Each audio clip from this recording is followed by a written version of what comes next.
بسم اللہ الرحمن الرحیم۔ السلام علیکم ناظرین۔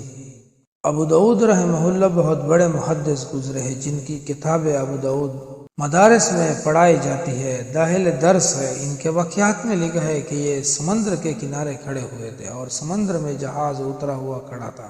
ایسی گودیاں اس زمانے میں نہیں تھی جیسی آج بنتی ہے، تو جہاز ایک آدھ فرلانگ کے فاصلے پر کھڑا ہوا تھا۔ چونکہ کنارے پر پانی کم ہوتا تھا، وہ جہاز کے لیے کافی نہیں ہوتا تھا اور لوگ کشتیوں میں بیٹھ کے جہاز میں جاتے اور سوار ہو جاتے۔ ایک جہاز پر لانگ کے فاصلے پر کھڑا تھا اور امام ابو داؤد سمندر کے کنارے کھڑے ہوئے تھے۔ جہاز میں کسی شخص کو چھینک آئی، اس نے چھینک لے کر زور سے الحمدللہ کہا۔ تو مسئلہ یہ تھا کہ جب کسی کو چھینک آئے اسے الحمدللہ کہنا چاہیے، اور جس کے کان میں الحمدللہ پڑے وہ جواب میں یرحمک اللہ کہے۔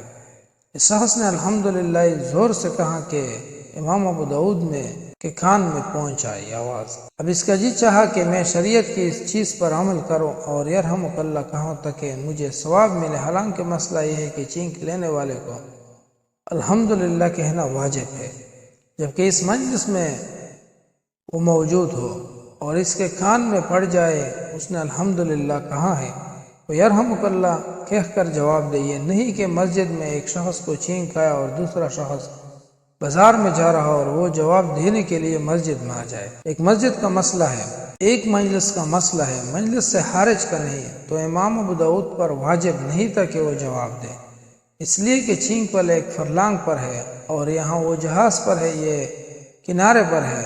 مجلس بھی ایک نہیں، جگہ بھی ایک نہیں، بیچ میں سمندر حائل، مگر وہی بات ہے کہ نیکی کی حرص ہوتی ہے کہ کسی نہ کسی طرح کما لے، اس نیکی کو بھی کیوں چھوڑے۔ امام ابو داؤد کی آواز اتنی اونچی تو تھی ہی نہیں کہ یہاں کنارے سے یرحمک اللہ کہے تو اس کے کان میں پہنچے۔ چھینک لینے والے کی آواز اتنی بلند تھی کہ اس نے الحمدللہ کہا تو اس کی آواز یہاں تک پہنچ گئی، تو 3 درہم میں کرایہ کی کشتی لیا اور اس کشتی میں بیٹھ کر 1.5 فرلانگ کا سفر کر کے جہاز میں پہنچے اور جہاز میں اوپر چڑھ کر کہا یرحمک اللہ۔ یہ گویا نیکی کمائے۔ مورخین لکھتے ہیں جس وقت انہوں نے جا کر یرحمک اللہ کہا، عائب سے ایک آواز پیدا ہوئی، کہنے والا نظر نہیں آتا تھا۔ آواز یہ آئی کہ یا ابو داؤد، آج آپ نے 3 درہم میں جنت خریدی۔